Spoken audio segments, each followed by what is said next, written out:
There was once a man named Morgan, Henry Morgan. His name would be associated with myth, but his feats were nothing fictional. The man was very real, to the horror and admiration of many, very much so.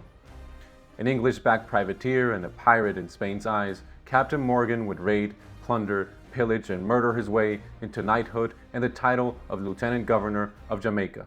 Of all his voyages, which were many and all noteworthy, none show his cold nerve and ingenuity like his raid into and out of Maracaibo, Venezuela, where a Spanish squadron in a fortress bottled him up and he built a fake warship, set it ablaze and rammed their flagship, and sailed out past the guns with the city's ransom in the hold. The tale starts in Jamaica, where he had spent some time in all sorts of vices and debaucheries, lavishing away the riches he had gained on his recent raid on Puerto Bello, Spain's treasure port on the Isthmus of Panama, where Peru's silver paused on its way to Sevilla. Captain Morgan had already treasure and fame for his great enterprises, but as he indulged in Jamaica, he grew hungry again, and concluded on another enterprise to seek new fortunes.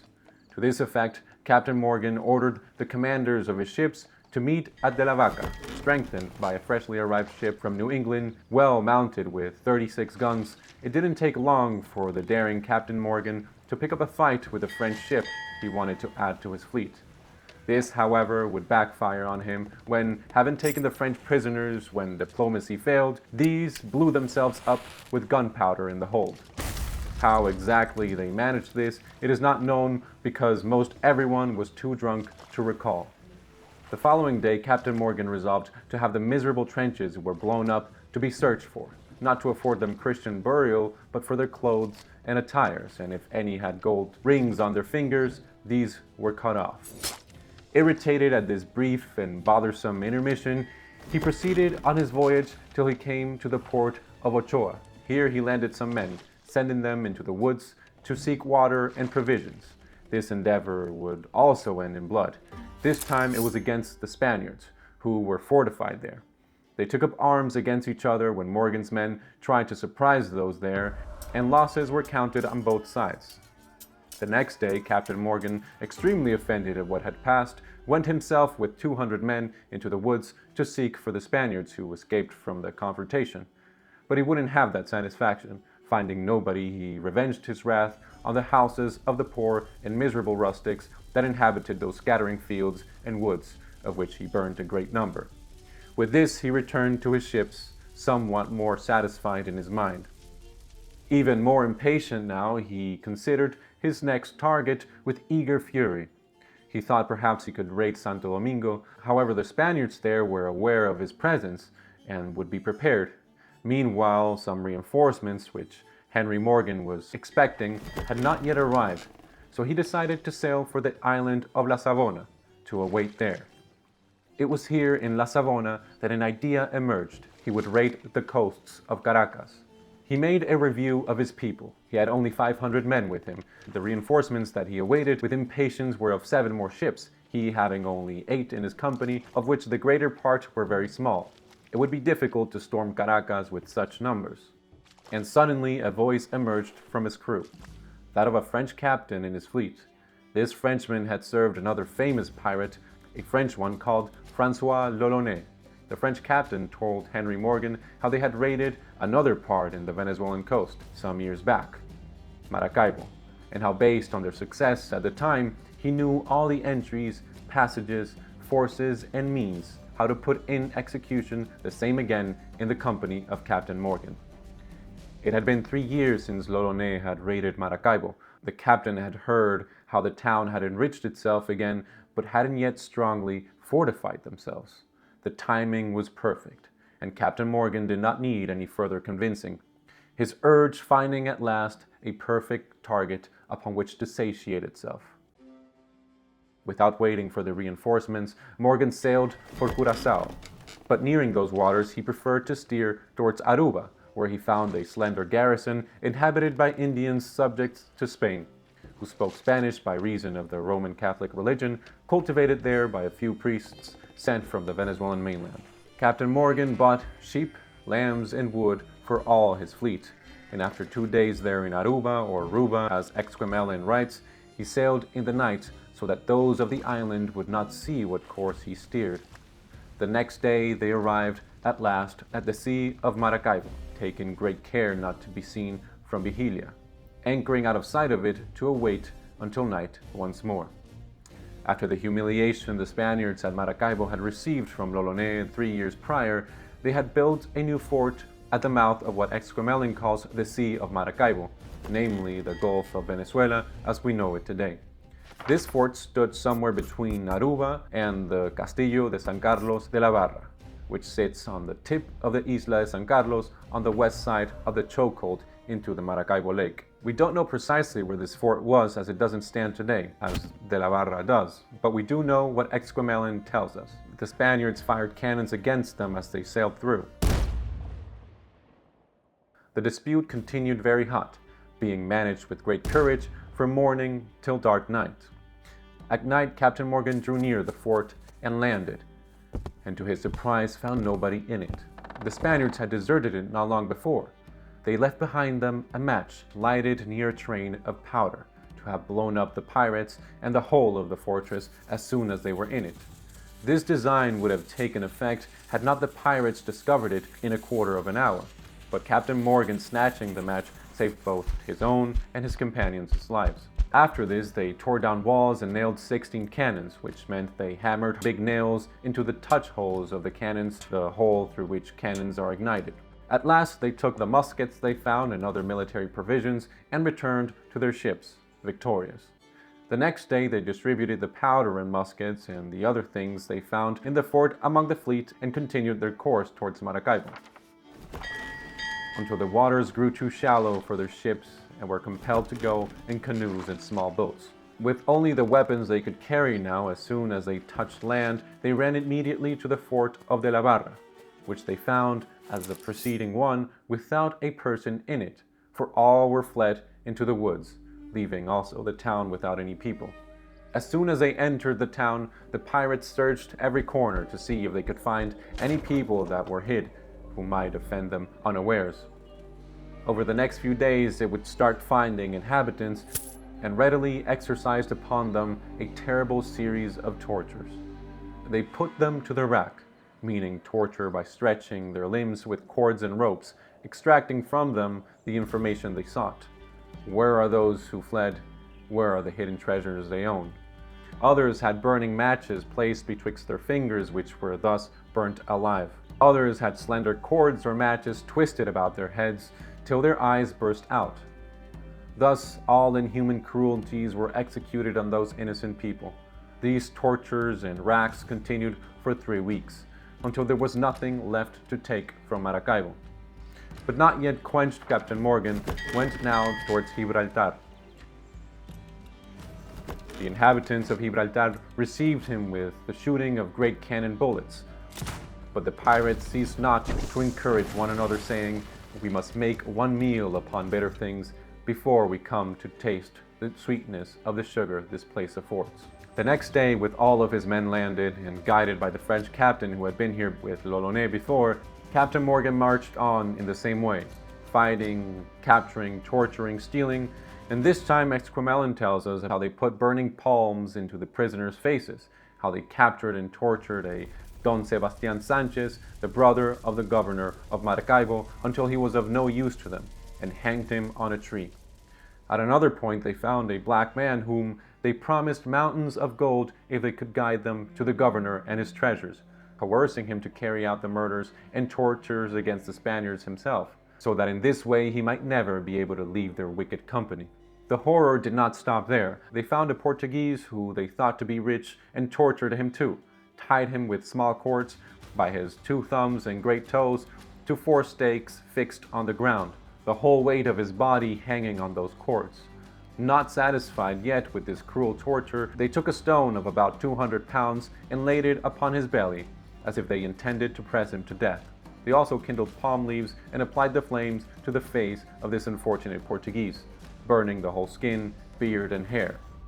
At last, seeing that neither with these tortures or others they could get anything out of him, they untied the cords and carried him half dead to a church, where they abandoned him maimed as he was. This carried on, crucifixions, stretchings, and burnings, as they followed the trail of the governor, whom they couldn't seem to reach, him being up an impassable terrain up a very narrow road. Rain fell upon the pirates, their powders and provisions wet, some drowning by a river. They gave up on the endeavor. Many women and children held prisoners died on this march. 14 days passed of tortures, murder, and toils until they returned to Gibraltar. It seemed they had extracted as much as they could. Captain Morgan, however, was not yet satisfied. He felt as though he could amass more treasure. And then trouble arrived. A poor, distressed old man, whom alone they found sick in the town, brought news. 3 Spanish men of war arrived at the entry of the lake, waiting for the pirates to return, and the castle at the entry thereof was again put into a good posture of defense, well proved with guns and men. Captain Morgan sent someone to confirm this, and it turned out to be true. The biggest ship was mounted with 40 guns, the second 30, and the smallest with 24. These forces were much beyond those of Captain Morgan's. A great consternation spread amongst the pirates. How would they ever make it out of the lake now? Captain Morgan resumed new courage. He sent a Spaniard to the Admiral of those 3 ships, demanding of him a considerable ransom for not putting the city of Maracaibo to the flames to which he had returned. 2 days later, the messenger returned with a letter from the Admiral. In the marketplace of Maracaibo, Captain Morgan read the letter to his men, both in French and English, so as to get their advice. This is what it said. Having understood by all our friends and neighbors the unexpected news that you have dared to attempt and commit hostilities in these countries, towns, and villages belonging to the dominions of His Catholic Majesty, my sovereign Lord and Master, I let you understand by these lines that I am come to this place according to my obligation, near the castle which you took out of the hands of a parcel of cowards, where I have put things into a very good posture of defense, and mounted again the artillery which you had nailed and dismounted. My intent is to dispute you your passage out of the lake, and follow and pursue you everywhere, to the end you may see the performance of my duty. Notwithstanding, if you be contented to surrender with humility all that you have taken, together with the slaves and all other prisoners, I will let you freely pass, without trouble or molestation, on condition that you retire home presently to your own country. But if you make any resistance or opposition to what I offer you, I assure you I will command boats to come from Caracas, wherein I will put my troops, and coming to Maracaibo, will put you every man to the sword. This is my last and absolute resolution. Be prudent, therefore, and do not abuse my bounty with ingratitude. I have with me very good soldiers, who desired nothing more ardently than to revenge on you and your people all the cruelties and base, infamous actions you have committed upon the Spanish nation in America. Dated on board the royal ship named Magdalene, lying at anchor at the entry of the Lake Maracaibo, this 24th of April of 1669. Don Alonso del Campo y Espinosa. Captain Morgan's men answered all unanimously. They had rather fight to the last drop of blood than surrender so easily the booty they had got with so much danger of their lives. Among his crew, someone had an idea. A few more letters were exchanged between the two parties, but these, unsurprisingly, led nowhere. The Admiral, Don Alonso de Campo y Espinosa, was not yielding, and the pirates would not give up their treasure. Thus, they carried out the idea they had conceived. They gathered all the pitch, tar, and brimstone they could find in the whole town. Then they made several inventions of powder and brimstone with palm leaves, well anointed with tar. They covered very well their counterfeit cannon, laying under every piece many pounds of powder. Finally, the deck was handsomely set with many pieces of wood, dressed up like men with hats, and armed with swords, muskets, and bandoliers. The fireship thus fitted, they prepared to go to the entry of the port. On April 30th of 1669, they found the Spanish fleet riding at anchor in the middle of the entry of the lake. Being now late, Captain Morgan ordered all his vessels to anchor and keep watch all night. The day dawning once more, they weighed anchor and sailed again, steering directly towards the Spaniards. They neared the Spanish fleet. Captain Morgan's fireship sailed ahead and was now closing in on the largest of the Spaniards' ships. The Spaniards then grappled her, realizing too late that the men they saw on the deck were made of sticks. They clashed. the powder exploding, the fire consuming and sinking the Admiral's ship. The second ship, perceiving the Admiral's burn, escaped towards the castle of de la Barra. There they rammed their ship into the rocks and sunk her. Preferring to do so, then it fell in the hands of the pirates. The third ship, having no opportunity to escape, fell into the hands of the murderous pirates. What did we do with the drunken sailor? What did we do with the drunken sailor? What did we do with the drunken sailor early in the